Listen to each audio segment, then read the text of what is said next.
اللہ آپ نے اسے بھی پسند نہیں کیا. ہاں میں اور آپ ہوتے تو ابھی مل گیا تو اچھا رہتا. اللہ کے نبی جناب محمد رسول اللہ صلی اللہ علیہ وسلم نے اسے بھی پسند نہیں کیا. ذرا اور ہم آگے چلتے ہیں. اللہ کے نبی جناب محمد رسول اللہ صلی اللہ علیہ وسلم ایک مرتبہ حصیر پر آرام فرما رہے ہیں, چٹائی پر, حاصل پر آرام فرما رہے ہیں. آپ کے گال پر, آپ کے کلے پر حصیر کے داغ پڑے, نشان پڑے ہیں, نشان. حضرت عمر بن خطاب رضی اللہ عنہ نے دیکھ کر کہا, اے اللہ کے نبی صلی اللہ علیہ وسلم, آپ تو ہمارے نبی ہیں, امیر المؤمنین, آپ تو ہمارے نبی ہیں, نبیوں کے سرتاج ہیں. آپ کے گال پر حصیر کے نشان پڑے ہوئے ہیں. عمر بن خطاب رضی اللہ عنہ نے کہا, اے اللہ کے رسول صلی اللہ علیہ وسلم, اگر ہم کو تھوڑا بتا دیتے تو ہم آپ کے لیے کوئی نرم بستر لے آتے. اللہ کے نبی صلی اللہ علیہ وسلم نے کہا کہ میں نہیں چاہتا ہوں کہ میں نرم بستروں پر آرام کروں.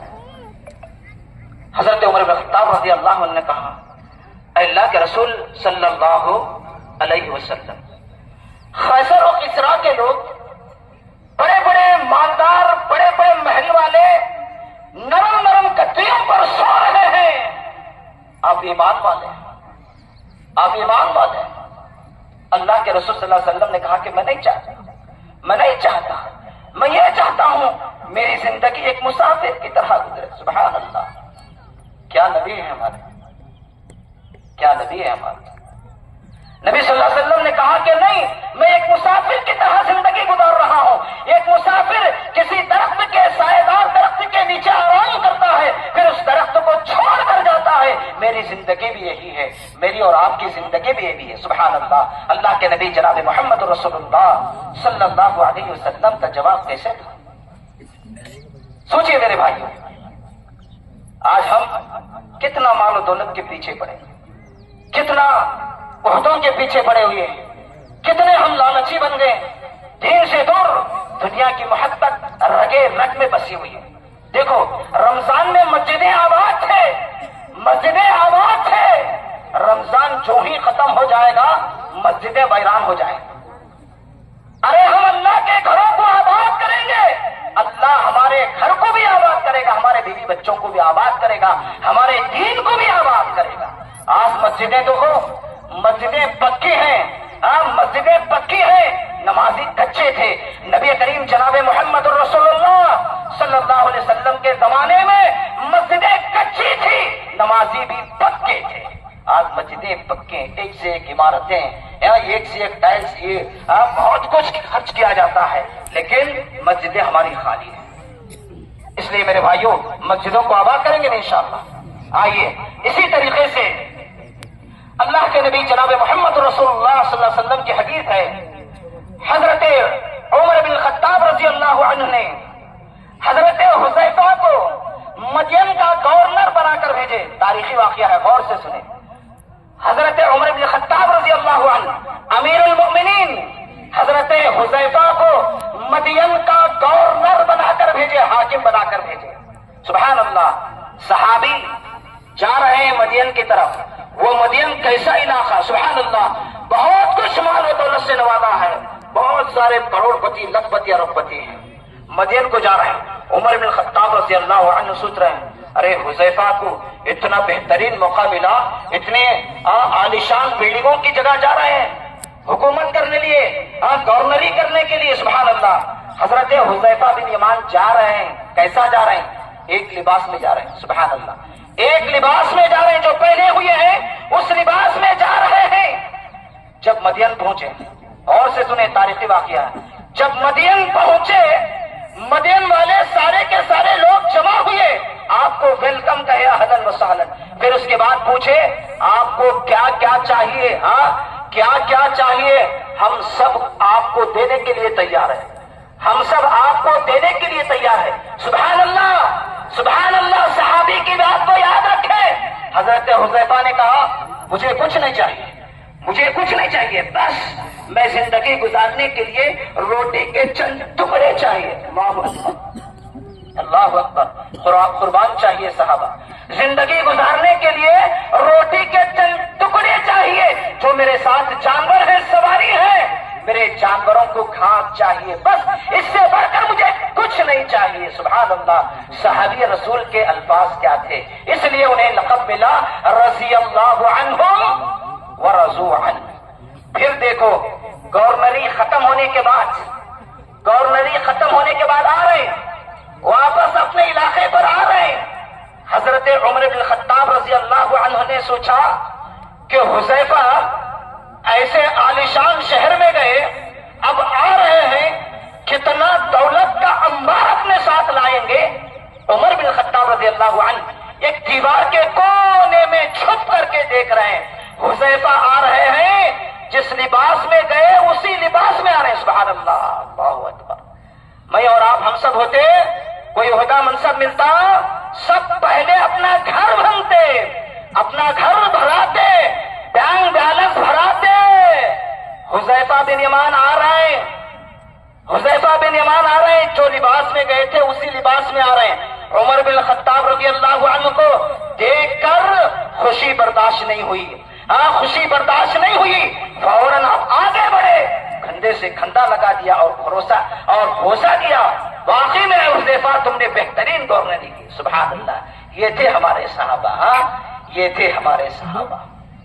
آج دیکھو دنیا کا ماحول، دیکھو مردوں میں، جوانوں میں، بزرگوں میں، عورتوں میں، دیکھو ماحول دیکھو۔ عورتیں جو ہے آج اپنے آپ کو پردے کا بھی لحاظ کیے بغیر مال مال مال، مالی ولی دنیا، مالی ولی دنیا، دنیا اور مال، مال دنیا۔ ارے دنیا سے کیا لینا دینا ہے؟ دیکھو دنیا میں کتنے لوگ آئے، کتنے لوگ چلے گئے، کوئی ساتھ لے کر گئے۔ آج عورتوں کے اندر کتنی بے پردگی ہوگی، راستوں میں دیکھو، بازاروں میں دیکھو، رات کے اندھیرے میں بھی تنہا، دن کے اجالے میں بھی تنہا۔ حالانکہ نبی کریم جناب محمد رسول اللہ صلی اللہ علیہ وسلم شریعت یہ بتاتی ہے کہ تنہے تنہا عورت سفر نہ کرے، تنہے تنہا عورت گھر سے باہر نہ نکلے۔ ارے دن تو کیا، رات تو کیا، تنہائی کیا، اکیلے کیا، نعوذ باللہ۔ جب دل چاہے مرد کے اجازت کے بغیر، شوہر کے اجازت کے بغیر، گھر کے اندر جو بڑے میں ہیں، ذمہ دار ہیں، ان کی اجازت کے بغیر رات کے 11 12، دن کے 11 12، جب دل میں چاہے سفر کرنے لگتے ہیں عورت۔ کیا؟ مال مال مال، پیسہ چاہیے، پیسہ چاہیے، پیسہ نہیں۔ میرے بھائیوں، صحابہ بھی اللہ کے نبی جناب محمد رسول اللہ صلی اللہ علیہ وسلم زیادہ طور سے آخرت کو ترجیح دیتے ہیں۔ میں یہ نہیں کہتا کہ آپ مال مت کمائیے، شریعت آپ کو کمانے کا حکم دیتا ہے، آپ خوب کمائیے، کمانے سے شریعت نہیں روکتی ہے، لیکن حلال طریقے سے کمائیے، اور ساتھ ساتھ نمازوں کی پابندی کیجیے، ذکر و اذکار کی پابندی کیجیے، اللہ کے گھروں کو آباد کیجیے، دائرہ اسلام میں رہ کر خوب کمائیے۔ کمانے سے اسلام آپ کو روکتا نہیں ہے، کیوں؟ اس لیے کہ انسان کے لیے مال رحمت بھی ہے اور مال زحمت بھی ہے۔ مال ہے تو بیوی بچے بھی سب، غریب فقیر مسکین یتیم لاچار، مدارس مساجد سب جو ہے آرام سے چلتے رہیں گے۔ اس لیے مال بھی رحمت ہے، مال کمانے سے نہیں روکتا۔ مال آپ کمائیے لیکن شریعت کے دائرے میں رہ کر کے کمائیے، اور مال زحمت بھی، نقصان بھی ہے۔ زیادہ کمائیں گے تو دین سے ہٹ جائیں گے، حق باتوں کو انکار کریں گے، علماء کی قرآن و حدیث کی باتوں کو جھٹلائیں گے۔ میرے بھائیوں، قرآن حدیث کی بات کو کبھی ہرگز نہ جھٹلائیں۔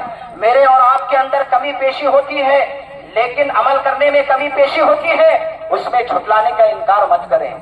آمنا صدقنا کہے، میرے اور آپ کے اندر عمل میں کوتاہی ہو سکتی ہے، لیکن قرآن و حدیث کی بات سچی ہے اور قیامت تک بھی انشاءاللہ سچی رہے گی۔ اور آخر بات میں سنا کر اپنی بات کو ختم کروں گا، وقت بھی ہو رہا ہے۔ دیکھیے بھائی، اتنا بڑا مجموعہ ہے، سبحان اللہ، اتنا بڑا مجموعہ ہے، اتحاد یہ مسلمانوں کی بہت بڑی طاقت ہے. اتحاد یہ مسلمانوں کی بہت بڑی طاقت ہے. غیر قوم کے لوگ مسلمانوں کو ٹکڑے ٹکڑے کرنا چاہتے ہیں، گروپ بندیوں میں بانٹنا چاہتے ہیں، الگ الگ کرنا چاہتے ہیں، مسلمانوں کو لڑانا چاہتے ہیں. اس لیے بھائیوں، ہوشیار سے زندگی گزارو، ہوشیار سے زندگی گزارو، چوکنا ہو کر کے زندگی کو گزارو. مسلمانوں میں آپس میں اتحاد پیدا کرو. اتحاد بہت بڑی طاقت ہے. اگر ایسے مجموعے کو راستوں میں، بازار میں تکبیرات بولتے ہوئے، تکبیرات کہتے ہوئے جائیں گے، آئیں گے، بقرعید میں اور رمضان میں بولتے ہوئے آئیں گے، غیر قوم کے لوگ یہ مجموعے کو دیکھ کر حیران پریشان ہو جائیں. سبحان اللہ، کتنا بہترین مجموعہ ہے. اس لیے میرے بھائیوں، مسلمانوں آپس میں اتحاد اتفاق سے رہو. لڑائی جھگڑا، مار پیٹ، گالی گلوچ، غیبت، بہتان، ان تمام چیزوں سے دور ہو جاؤ. انما المؤمنون اخوہ، انما المؤمنون اخوہ، انما المؤمنون اخوہ. آپس میں مسلمان بھائی بھائی ہیں، آپس میں مسلمان